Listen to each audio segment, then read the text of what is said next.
برای نخستین بار در افغانستان سیستم زیر نام بلاکچین فعال شده است که با استفاده از آن میتوان به گونه سریع و رایگان مقدار پول را از یک محل به محل دیگر منتقل نمود. همچنان این سیستم در مسائل چون رایدهی، خرید و فروش املاک و تجارت کاربرد دارد. پرویز داود یکی از اساتید دانشگاه انگلستان که برای معرفی این سیستم به ولایت بلخ سفر کرده، راه بیرون رفت از چالش‌های امنیتی، اقتصادی و اجتماعی در افغانستان را استفاده از خدمات بلاکچین عنوان می‌کند.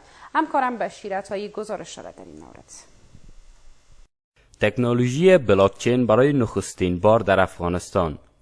اینجا شماری از دانشجویان جوان جهت کسب اطلاعات در مورد این سیستم تازه وارد گرد هم آمدند. با استفاده از این سیستم میتوان به گونه رایگان و سریع هر مقدار پول را از یک آدرس به آدرس دیگر منتقل کرد. پرویز داود استاد دانشگاه در انگلستان که برای معرفی سیستم بلاکچین به ولایت بلخ سفر کرده، میگوید از خدمات بلاکچین میتوان در مسائل چون رایگیری، خرید و فروش املاک و تجارت استفاده نمود.